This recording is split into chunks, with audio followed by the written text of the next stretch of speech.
They were going to kill a hero, not with a bullet, not in some shootout on a dark road. No, this was clinical, cold, a clean needle in a steel cage hidden under the hum of fluorescent lights. Vega, once one of the most decorated K9s in the Dallas Police Department, now sat trembling behind metal bars in a small-town Georgia animal control facility. He had 3 minutes left. The vet, Dr. Abigail Porter, checked the dosage in the syringe again. Her hands were steady, but her face was tight. On the other side of the bars, Vega didn't look away.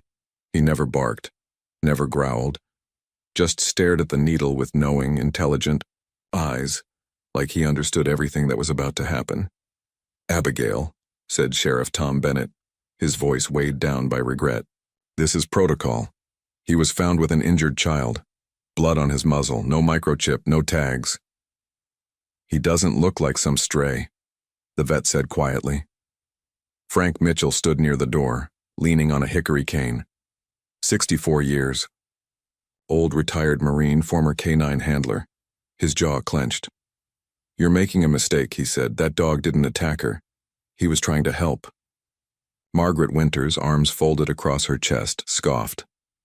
"I saw what I saw. That beast was standing over that poor Anderson girl, her head bleeding. It was growling." Frank shot her a look. Dogs don't growl after a rescue. He was protecting her, not threatening her. But the silence inside the room kept tightening. Outside, the wall clock ticked. Minutes. 30 seconds. Inside the cage, Vega whimpered. Not like a frightened mutt. No, this was deeper. He remembered. He remembered the cold water rising, the tiny hand gripping his fur, the girl's voice whispering, "Please don't leave me." Oak Ridge, Georgia wasn't the kind of town that made national news.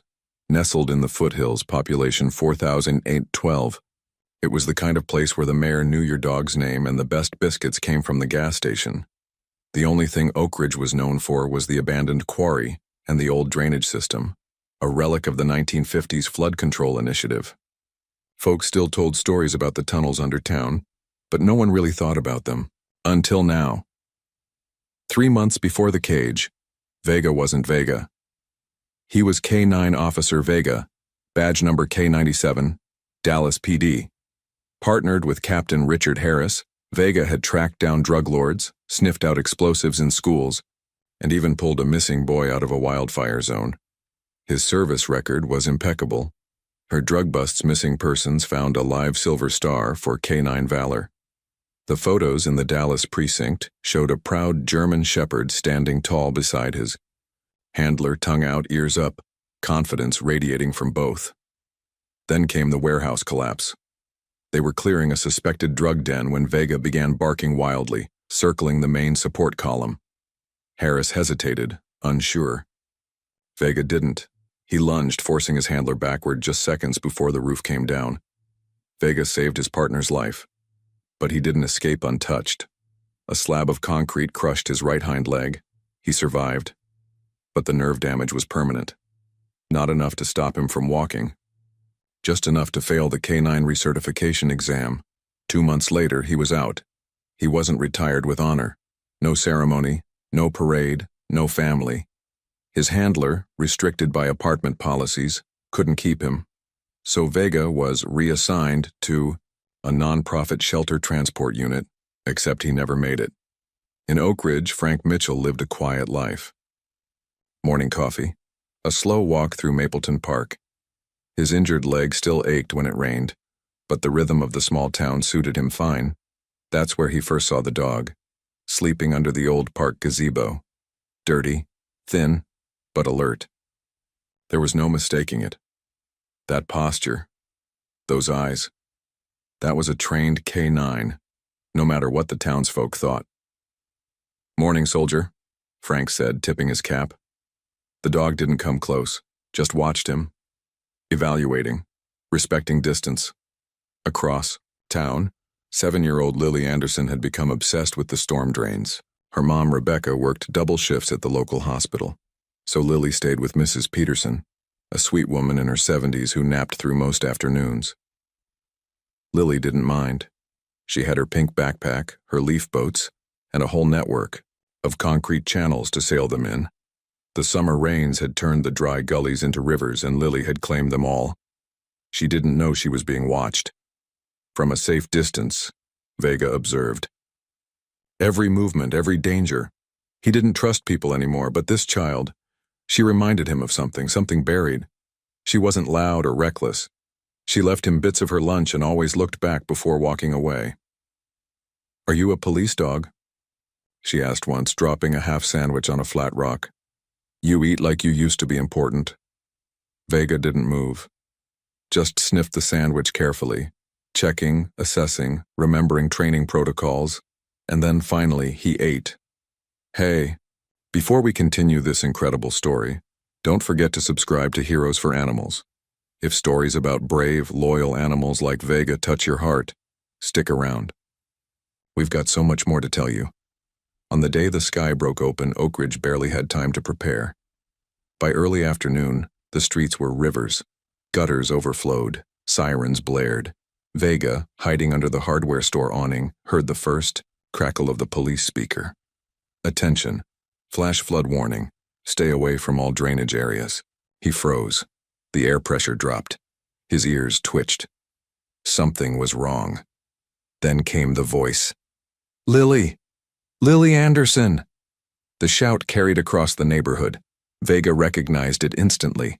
Panic, distress, human emergency. He bolted, his hind leg dragged slightly, but his pace was steady, focused. At the edge of the canal, the fence had collapsed. Water raged below. And there, clinging to a rusted ladder, was Lily. One shoe missing, backpack gone, water surging just inches below. Her feet, "Help me," she cried. "Somebody, please." Vega assessed the situation like the soldier he was. Water speed, unsafe. Rescue path, unstable. Human condition, conscious hypothermic risk rising. He howled. 3 short howls, a pause. Then repeat. The official K9 distress signal. A call for human. Back up. No one came. Vega crept down the slippery incline, steadying himself with muscle memory and sheer will. He reached the ladder, pressing his body against hers. She whimpered but didn't pull away. She remembered him. "It's you," she whispered.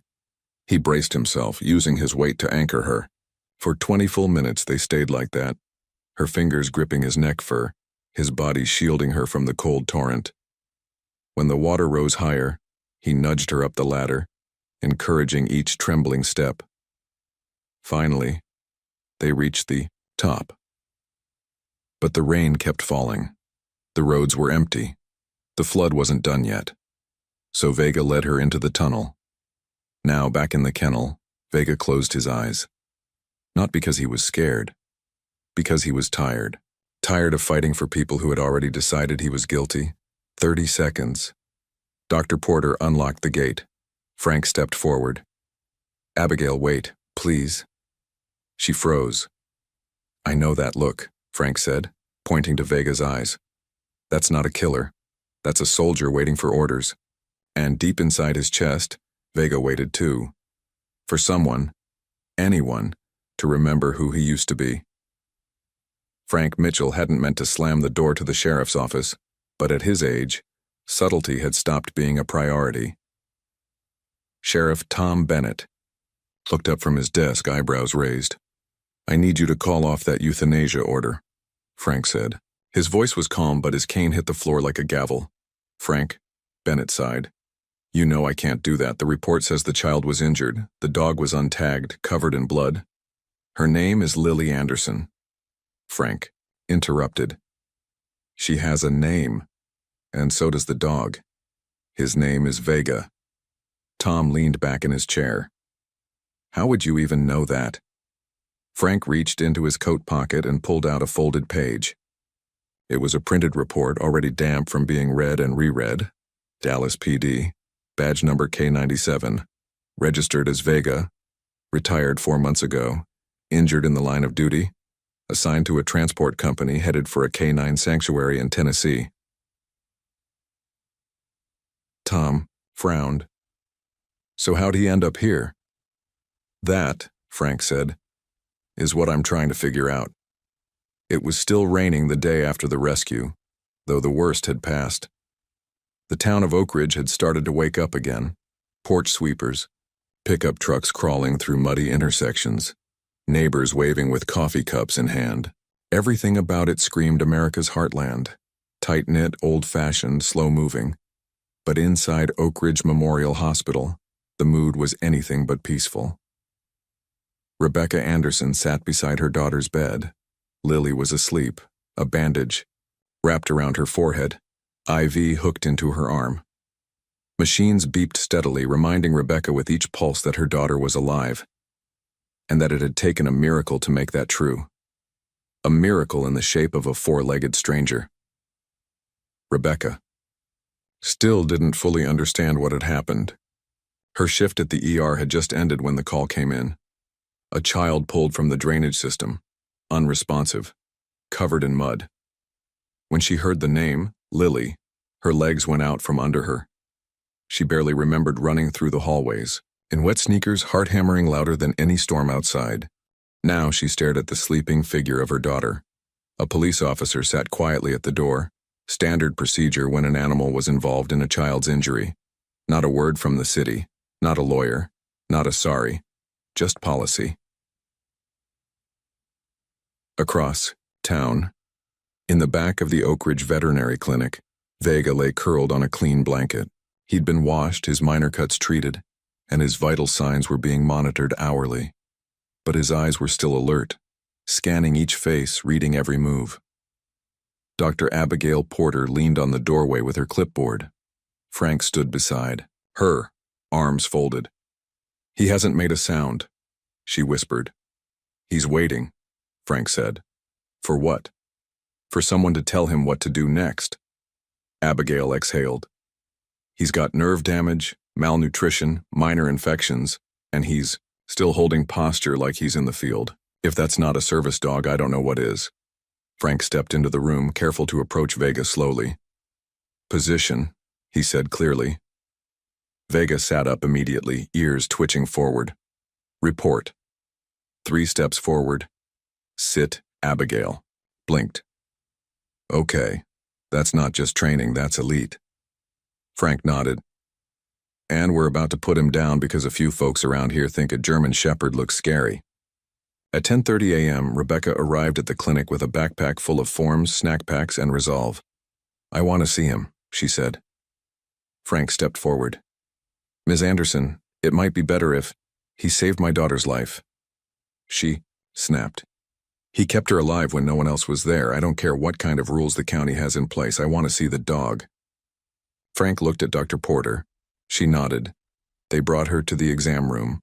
Vega sat calmly, watching her. As she entered, he tilted his head slightly. Rebecca knelt. "Hi," she said softly. "I guess you don't know who I am. I'm Lily's mom." Vega didn't move. "She told me everything," Rebecca continued. "How you stayed with her, kept her from drowning, how you didn't leave." She reached into her jacket and pulled out a folded drawing. Lily's work. It showed a big German Shepherd with a red cape, standing in floodwaters. Above his head, Hero Vega.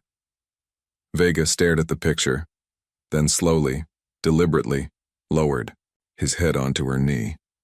Dr. Porter's hand flew to her mouth. Rebecca blinked back tears. "You don't belong in a cage." By noon, Frank had made a dozen calls, to Dallas, to old buddies in the Marine Corps, to every contact he still had in the K-9 world. One by one, the pieces came together. Vega had been declared non-deployable due to injury. His handler, Captain Richard Harris, had tried to adopt him but was blocked by apartment rules.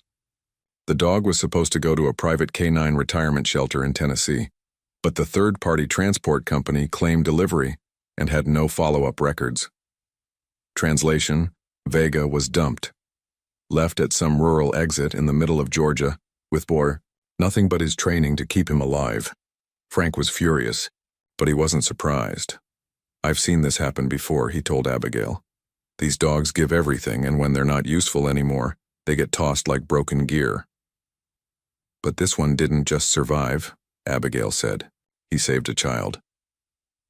At the sheriff's office, Tom Bennett was already feeling the heat.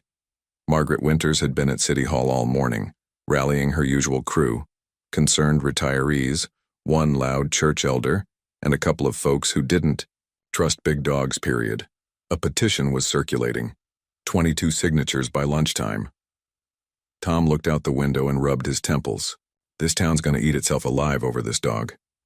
Just then, the front door creaked open. Frank Mitchell walked in with Rebecca Anderson beside him. "You're gonna want to hear what we've learned," Frank said. They laid it all out. Vega's identity, his injury, the botched transfer, the microchip match with Dallas PD, and the first-hand statement from Lily. Tom sat back, stunned. "And Lily told you he never growled? Never bit? Never even barked aggressively?" Rebecca nodded. "She said he was the only thing keeping her safe, called him her superhero." Tom rubbed his jaw. Still, the town's scared. Margaret's saying the dog lured Lily into the canal.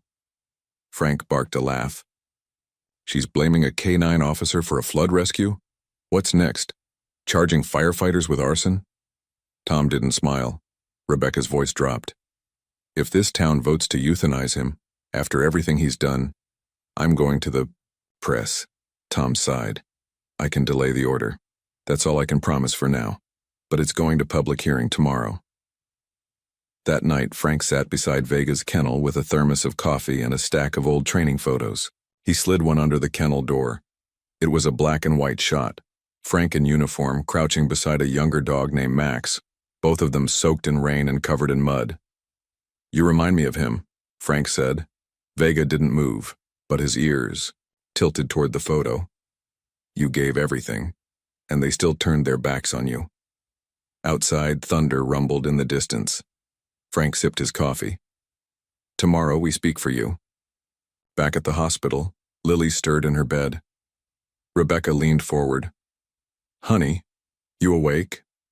Lily blinked slowly. "Is he okay?" Rebecca smiled gently. "He's safe, for now." Lily's small hand clutched her mom's sleeve.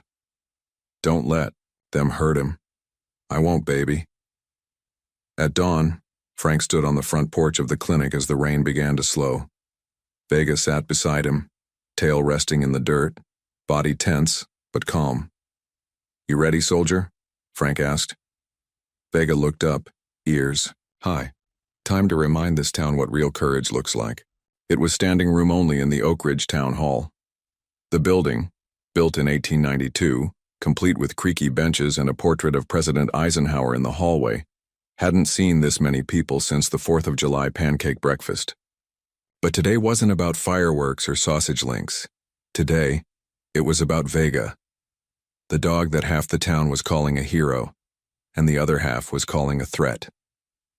Frank Mitchell stood at the front of the room, hand resting on his cane. Vega, calmly sitting at his side in a perfect heel position. The German Shepherd was clean now, his coat brushed, bandages covering the worst of the cuts from the flood. His posture was military precise. His eyes scanned the room, not with fear, but with the same watchfulness Frank had seen in 100 combat zones. And across the aisle, Margaret Winters narrowed her eyes like she was looking at a loaded gun. "Doesn't belong here," she whispered to someone behind her. "Shouldn't even be in the building." Sheriff Tom Bennett stood near the council dais, arms crossed, saying nothing. Mayor Wilson cleared his throat, shuffling papers in front of the microphone. "This special session of the Oak Ridge Town Council is now in order," he began, his tone tight with discomfort. "The matter on the table concerns a canine found during last week's flash flood. Allegations have been made regarding the dog's behavior and potential danger to public safety. Today, we will hear statements from both sides." Frank felt Vega shift his weight slightly and gave him a subtle scratch behind the ear. The dog didn't break posture. "You okay, soldier?" Frank murmured. Vega didn't move, just waited. Rebecca Anderson sat with Lily on her lap, the girl too nervous to stay in her wheelchair. Her small hands gripped a folded drawing. Vega in a red cape, the words "My Hero" scribbled in purple crayon across the bottom. "She's been practicing what she wants to say all morning," Rebecca told Frank earlier. "But I told her she doesn't have to if she's too scared." She won't be scared, Frank had replied. She knows the truth, that's all she needs. Mayor Wilson nodded toward Margaret Winters. Mrs. Winters, you may begin. Margaret stood like a prosecutor at a murder trial, every hair in place, every note tabbed with color-coded stickies. Ladies and gentlemen, she began, I come to you not with hate but with concern. For weeks this dog has wandered our neighborhoods. Children have been frightened, trash strewn, growling reported behind businesses. She held up a printed photo of Vega, taken on a grainy cell phone camera, mid-stride in the rain. This was the animal seen near the drainage canal when little Lily Anderson went missing. When she was found, unconscious, he had blood on his mouth, gasps and murmurs. Rebecca flinched. Margaret pressed on. This is not an ordinary pet. It is a large trained animal that has been roaming without a leash or supervision. And now some people want to release it back into our community, based on the word of a child who nearly drowned? Frank clenched his jaw. It is with a heavy heart that I urge the council to designate this animal as dangerous and have it removed from our town limits immediately. She stepped down to light applause from her section of the room. Frank shook his head. Small-town politics, he muttered. Mayor Wilson cleared his throat. Thank you, Mrs. Winters. Now, Mr. Mitchell, you're next. Frank stood slowly, motioning to Vega. The dog followed perfectly, sitting at Frank's side as he turned to address the room. Some of you know me, some of you don't, Frank began. I served 20 years in the Marines, 15 of those with the K-9 Division. I've worked with dogs like Vega on every continent. He gestured to the shepherd. This dog is not a stray, he's not a threat. He's a retired officer, badge number K97, Vega, formerly of the Dallas Police Department. A ripple went through the crowd. I've confirmed it with Dallas PD, Frank continued. He was injured in the line of duty, saving his handler's life. And then, like too many things in this country, he was discarded, dumped, left to survive on his own. He pointed toward the front row, until the day he heard a child screaming in a flood and chose to do what he was trained to do, save lives. He turned and looked straight at Margaret. You want to talk about blood on his muzzle? He was carrying Lily Anderson by the back of her jacket, using a pressure technique K-9s are trained to use so they don't cause injury. He looked back, at the council. If that's dangerous, then I don't know what this country stands for anymore. No applause. Just silence. Frank gave Vega a pat on the shoulder. The dog's tail thumped once against the wood floor. Mayor Wilson nodded stiffly. Thank you, Mr. Mitchell. Ms. Anderson, would you like to speak? Rebecca stood, guiding Lily, to the microphone. The little girl stepped onto the wooden stool provided for her. She looked out over the sea of faces. My name is Lily Anderson, she said. I was really scared when the water came. I thought I was going to die. Her voice trembled but didn't break. But then the police dog found me. I call him Vega. He held me up so the water didn't take me. He showed me where to go. He stayed with me until I couldn't hold on anymore. She looked directly at the council, and when I woke up in the hospital, all I wanted was to know if he was okay. She pulled out her drawing and held it up. He's my hero. No one moved for a moment. Then finally the room stirred. Soft coughs, murmurs, a few nods. Thank you, Lily, Mayor Wilson said quietly. Dr. Abigail Porter spoke next. She presented Vega's medical records, microchip documentation, and her professional opinion. In over 20 years of veterinary practice, she concluded, I've never seen a dog with clearer service training or more control under stress. He shows zero signs of aggression. In my opinion, euthanizing this animal would not only be cruel, it would be morally wrong. Sheriff Bennett confirmed the official call logs and body cam footage from the night Vega pulled Lily from the tunnel. Then came Officer Collins, the young deputy who had worked alongside Frank to track down Vega. His testimony was brief but powerful. I've seen trained K-9s in action. This dog did everything by the book, even with an injured leg and no handler. He executed a textbook water rescue with no support. That's not instinct. That's service. Mayor Wilson leaned into the mic. Thank you. At this time, the council will deliberate in private. They stepped out through the back door. The room erupted. Margaret's side pressed forward with complaints and warnings. Frank stood like a statue beside Vega, who stayed calmly at heel, eyes forward, ears alert. Rebecca held Lily in her arms, whispering soothing words. 10 minutes passed. 15. Then the door opened again. Mayor Wilson returned with the other council members, each looking graver than the last. "We've heard passionate testimony on both sides," he said, "and we've reviewed the evidence provided." He looked at the sheriff. "Sheriff Bennett, has Dallas PD confirmed ownership of the dog?" "They have," Bennett said. "He's listed as retired. Legal status is complicated. They have no objection to placement with a qualified guardian." Mayor Wilson nodded. "The vote has been cast." A pause. By a margin of 3-2, the council finds that Vega does not pose a danger to public safety and will not be euthanized. Gasps. Relief. A few cheers. Rebecca let out a sob of joy. Lily grinned so wide it looked like her face might split in half. Frank turned to Vega. "You did it, soldier." Vega looked up at him, and for the first time in front of everyone wagged his tail twice. As the crowd filtered out, Margaret Winters passed Frank in the aisle. "You think this is over?" she muttered. "I think you lost," Frank replied, and so did fear. Outside the courthouse, the clouds finally broke. Sunlight streamed down on Oak Ridge, drying the sidewalks, making the grass sparkle. Vega stepped into the light without hesitation, and this time, the whole town saw him for who he really was, not a threat, not a stray, a hero. The cheers hadn't even faded outside the Oak Ridge Town Hall before Frank Mitchell realized that winning the vote was just the beginning. Legal battles? Maybe. Paperwork? Absolutely. Small-town grudges? Definitely. But none of that mattered right now. Because Vega, the dog who had once been nothing more than a blood-stained silhouette in a flood drain, was going home. Not to a kennel. Not to a cage. A real home.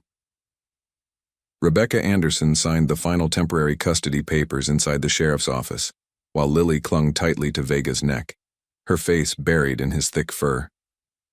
"You're coming home with us," Lily whispered. "Forever."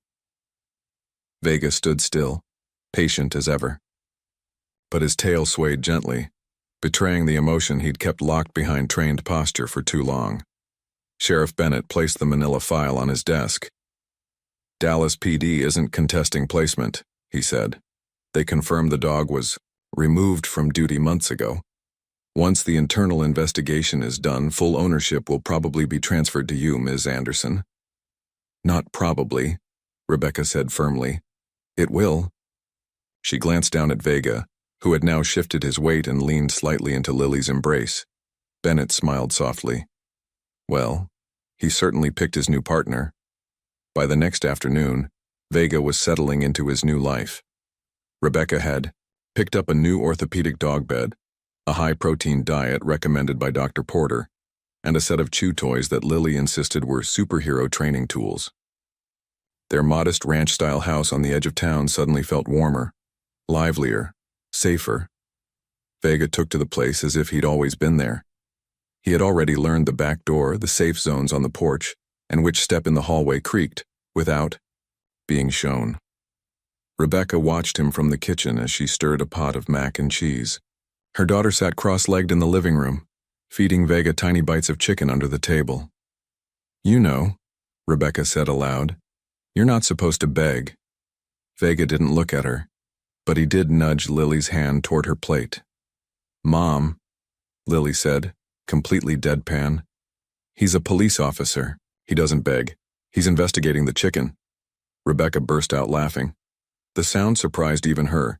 It had been a long time since she'd laughed like that. Over the next week, Oak Ridge transformed. The rain stopped, the days warmed, and the town's narrative began to shift. No longer was Vega the dangerous stray. Now he was the hero dog from Dallas. At the grocery store, Frank overheard two older gentlemen discussing Vega's microchip record and his record of service like sports stats. At the diner, someone posted a printout of the town council ruling under the heading, "The Day Oak Ridge Did the Right Thing." And at the park, Vega became a quiet celebrity. Kids waved from a distance. Adults whispered about his discipline. But Vega didn't bask in the attention. He stayed close to Lily, always watching, always alert. Old habits died hard. Frank visited often, sometimes just to sit on the porch and drink coffee with Vega at his feet. Other times to help Rebecca understand the commands Vega had once lived by. He knows over 60 vocal cues, Frank explained one morning. But it's not about the words. It's about tone, intention, eye contact. Rebecca listened carefully. She wasn't a dog trainer, but she was an ER nurse, good under pressure, quick on her feet, and intuitive. "You two are going to be fine," Frank said. "He already trusts you." She hesitated. "I worry I won't do enough for him." Frank looked down at Vega, lying beside Lily in the grass, tail brushing back and forth gently. "You already have." But not everyone had moved on. Margaret Winters, ever persistent, began circulating a second petition, this time calling for a new town ordinance to ban retired law enforcement animals from being kept in residential homes. "She's trying to write a law against one dog," Frank said, shaking his head. Bennett wasn't surprised. "Some people can't admit when they're wrong, Frank. They double down. Doesn't matter if they're up against common sense or a little girl's testimony." "But I'll tell you one thing," the sheriff added. "You put that dog on a leash with a vest that says Retired Police K9, folks will leave you alone." So they did. Rebecca ordered one online. Navy blue, with white block letters, Retired K9, do not pet underneath in smaller type. Service to community never expires. Lily added a red cape for good measure. 3 weeks after the hearing, Frank invited Rebecca and Lily to his house for dinner. He grilled burgers in the backyard, flipping them with the same care he once used to handle classified maps in Iraq. Vega lay beneath the picnic table, calm but watchful. "I've been thinking," Frank said over a mouthful of potato salad, "about giving Vega something permanent." Rebecca raised an eyebrow. "He already has a home?" "No, I mean something official, public." He handed her a flyer. Oak Ridge Community Day. Honoring local heroes, featuring recognition of Officer K9 Vega. "You got him cleared," Rebecca said. "You got him safe. You really think the town's ready to call him a hero out loud?" Frank nodded. "They saw him carry that girl out of a storm drain. That wasn't just a rescue. It was redemption for him in this town." Lily was already halfway through drawing a new sign. Vega, real hero, real good boy. The day of the event arrived with blue skies and perfect weather. Main Street was blocked off. Kids ran around with balloons. The high school band played classic rock covers slightly off key, and a hot dog stand did steady business. But at noon, the music stopped. Mayor Wilson stepped up to the microphone, clearing his throat. "We gather here today to honor a life saved, and the hero who made it possible." Vega sat on stage next to Frank, wearing his navy vest and red cape. Lily sat beside him in a folding chair, beaming. "The people of Oak Ridge hereby recognize Retired Officer K9 Vega for his bravery, discipline, and service," the mayor continued. "In saving Lily Anderson, Vega reminded us that heroes don't always wear badges. Sometimes they wear scars and carry burdens we can't see." He turned toward the dog. "Thank you, Vega." Frank leaned down and whispered, "Go ahead, soldier." Vega stepped forward and placed his front paws on a small podium. The crowd erupted in applause. Lily stood and held up her newest drawing. Vega wagged his tail. It was the most public he'd ever been, and the most loved. Later that evening, back on their porch, Rebecca watched Lily play fetch with Vega. The stick arced through the golden light, landing in the grass. Vega bounded forward, still favoring his right hind leg, but faster than he had moved in weeks. "You ever think," Rebecca said, "about how crazy this all was?" Frank nodded. A few months ago, he was a forgotten badge number. Now he's family. Rebecca stared out at the yard. "You think he remembers?" Frank looked at Vega, standing in the setting sun with the stick proudly in his jaws. "He remembers everything," Frank said. "The good the bad. But dogs don't live in the past. They live in loyalty. He finished his coffee. Vega didn't just save Lily. He gave this town a chance to be better than it was. Inside that house on that quiet street in Oak Ridge, Vega curled up beside Lily's bed that night. The red cape hung on the wall, the vest sat by the door, and the past, full of trauma, injury, and betrayal, finally rested. Because for the first time in months, Vega slept without one ear open. He was home. It started with a phone call at 6:13 in the morning. Rebecca Anderson had barely poured her first cup of coffee when the hospital's landline lit up in a way that never meant anything. Good. She'd taken the early shift to cover for a nurse with a sick child, and the ER was already 3 patients deep when the call came in. "Rebecca," said the woman from the front desk, "there's someone here asking for you. Says he's with the Dallas Police Department." Rebecca froze. Her mind raced through every possibility. "I'll be right up," she said. When she stepped into the lobby, the man waiting for her was unmistakably law enforcement. Late 30s, sharp eyes, posture, like he still carried a badge even when out of uniform. He stood and extended his hand. "Captain Richard Harris." Her eyes widened. "You're Vega's handler." "I was," he said, "until I couldn't be." Back at the house, Vega had already finished his morning perimeter check. That was what Frank called it anyway. The dog's routine of walking the fence line, sniffing mailbox posts, and inspecting the porch as if someone had planted explosives overnight. It wasn't nervousness. It was discipline, habit, the kind you never really shake no matter how much suburban sunshine you soak in. Lily watched from the steps, still in her pajamas, holding a bowl of cereal and a stick of string cheese. "Mom says I can't have candy for breakfast," she told him, but she never said anything about string cheese.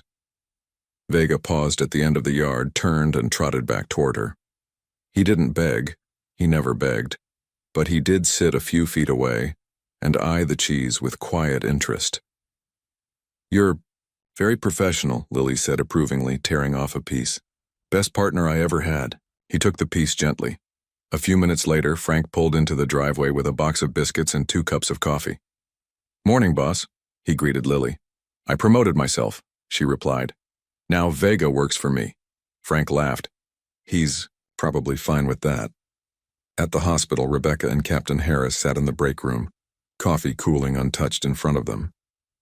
"I only found out a few weeks ago," Harris said. "The department believed Vega had made it to the sanctuary in Tennessee. Paperwork was signed.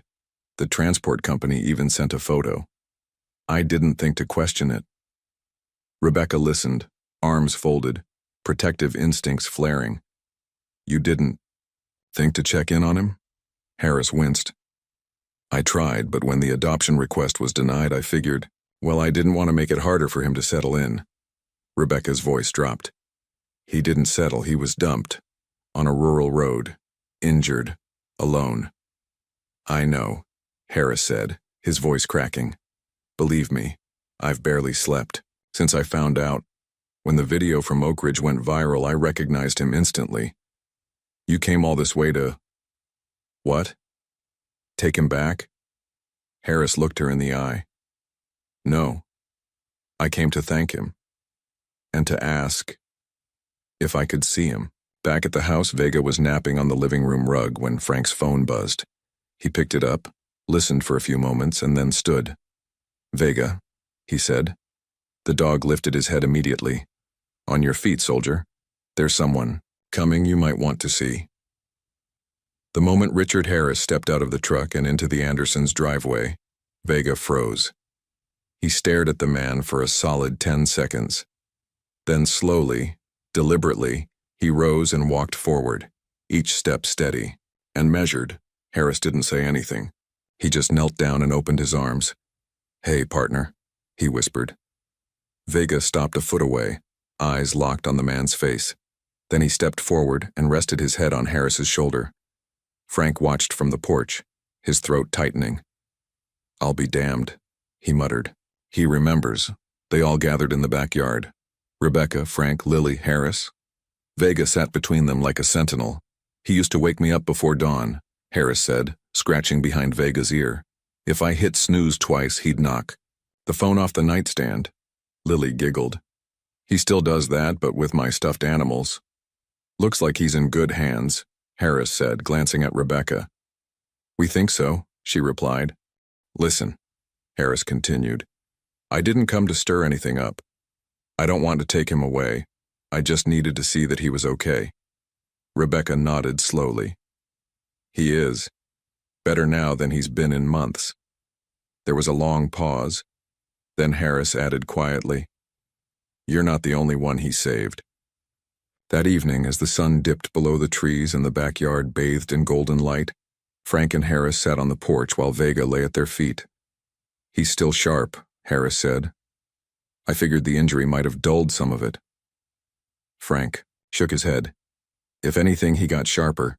We ran a few drills. He still tracks, responds to field commands. He's slower, sure, but mentally, he's all there. Ever consider putting him back to work? Harris asked. Frank looked at him. Not full duty, Harris added. But maybe teaching, training new recruits, school demos, therapy work, give him purpose. Frank nodded slowly. That's what I've been thinking too. The next week, Vega got a new job. Not patrol, not high-risk tracking, but something just as valuable. Frank and Rebecca coordinated with the Oak Ridge PD and local school board to set up a community K-9 education program. Vega became the centerpiece, visiting classrooms, demonstrating obedience drills, teaching kids about animal safety, and even comforting trauma patients at the hospital. He was a hit from day one. In the first week alone, 20 children asked to shake hands with the hero dog. A local bakery named a treat after him, Vega's peanut butter biscuits. But more than the press, more than the headlines, it was the quiet moments that mattered. The boy who wouldn't speak after a car crash until Vega curled beside his hospital bed. The teenager with autism who broke into a smile when Vega responded to his whispered sit. And every single time Vega stepped into a classroom wearing his vest and cape, the kids stood a little straighter, paid more attention, because Vega wasn't just a dog.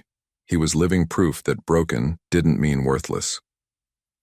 One evening, Lily came home from school with a handwritten note clutched in her backpack. She handed it to her mom without a word.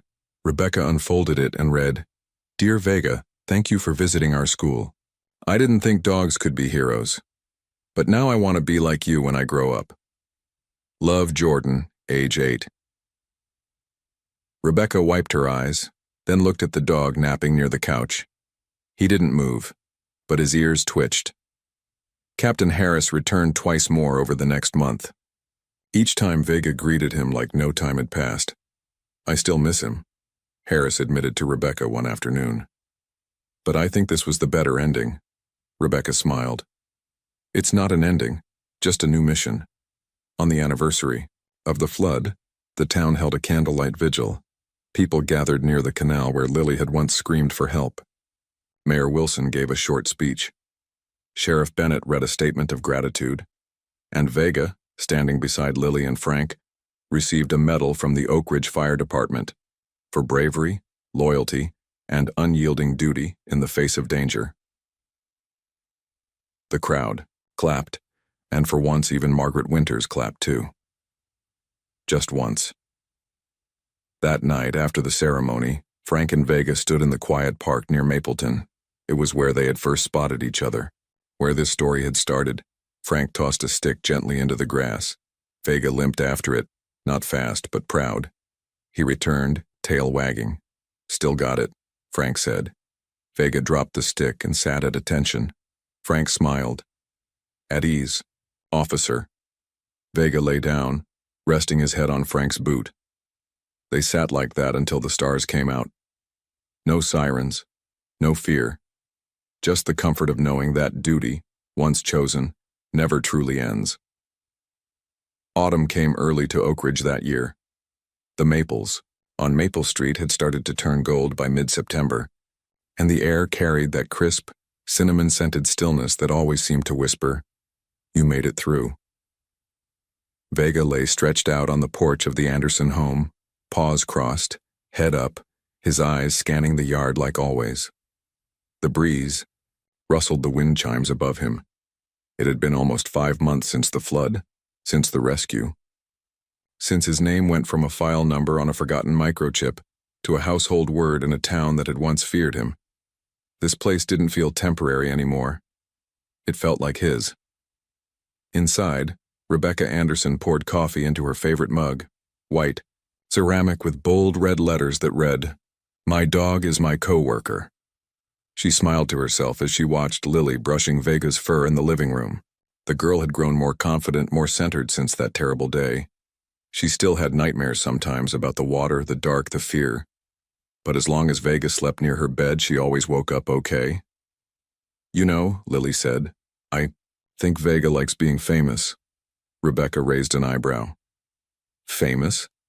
"He got recognized at the farmer's market yesterday. Some lady took a selfie with him." "He didn't growl?" "Nope," Lily said proudly. "He just looked at the camera like, 'Ma'am, please.'" Rebecca laughed.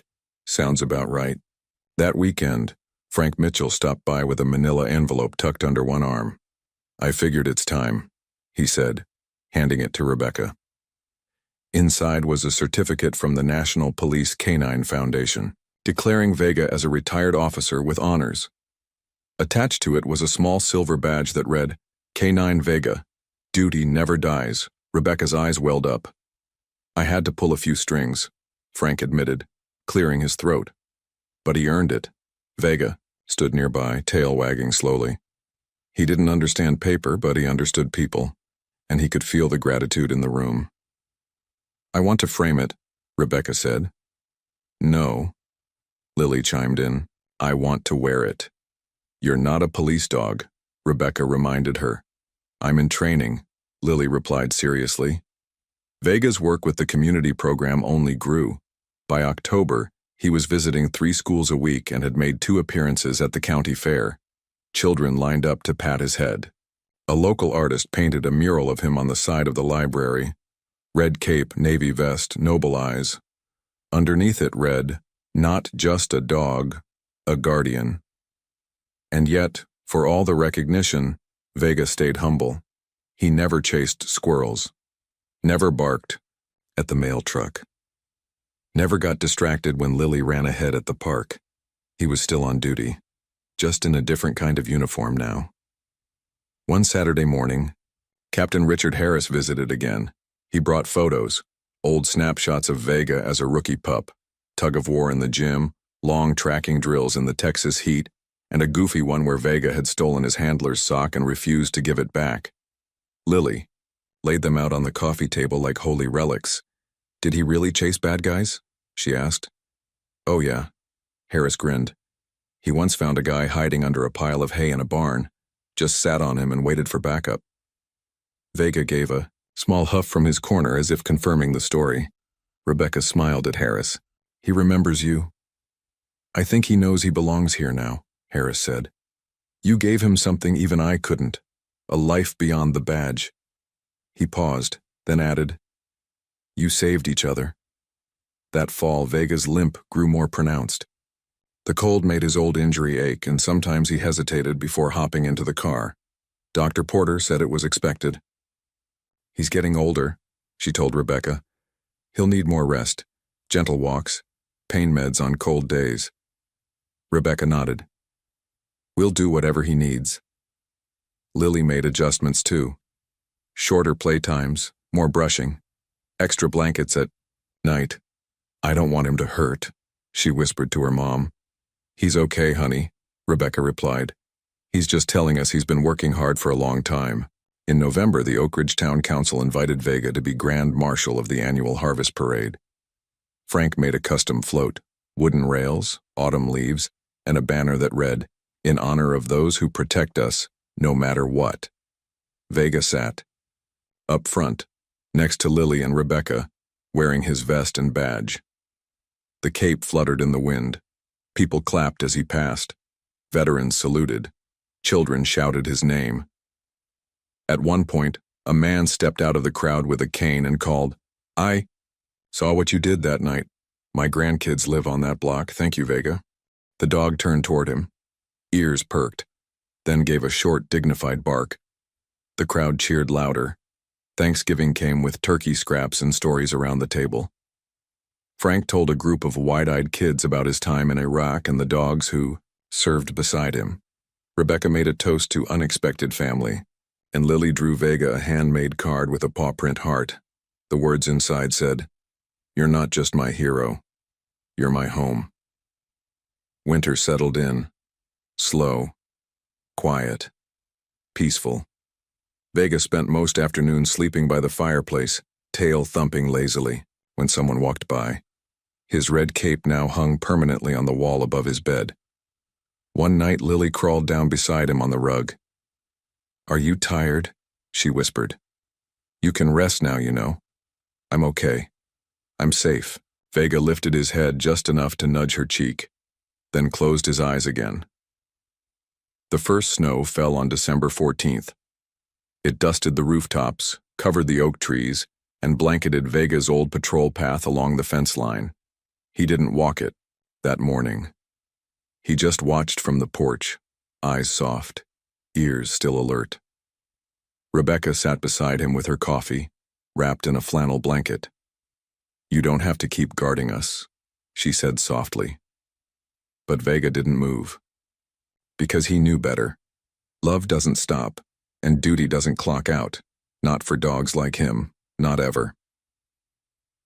On Christmas Eve, as lights twinkled across town and carolers made their rounds, Lily placed a stocking on the mantel that read, "Vega, officer, friend, family."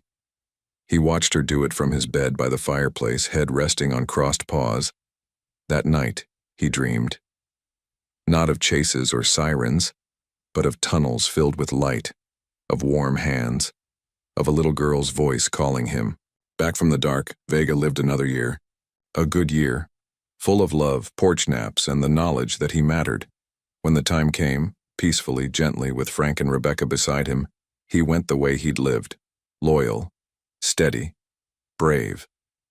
And when word spread, the town of Oak Ridge grieved like it had lost one of its own. Because it had. They buried him under the big tree at Mapleton Park, the place where Frank first found him. The marker was simple. VGAC 9 officer, hero, loved beyond measure. Because some dogs never stop serving. Each year now, on the anniversary of the flood, Lily leaves a sandwich on that spot, half peanut butter, half cheese. And every year the whole town remembers. Thank you for following Vega's story. It's a story about courage, redemption, and the kind of loyalty that doesn't fit on a badge, but lives in the quiet corners of everyday life. Now we'd love to hear from you. Do you believe animals like Vega remember the love they're shown? Have you ever had a dog or any animal that changed your life? Let us know in the comments. And if you haven't yet, please consider subscribing to Heroes for Animals to help us keep telling stories like Vega's. Because heroes come in all shapes and sizes, and some walk on 4 legs.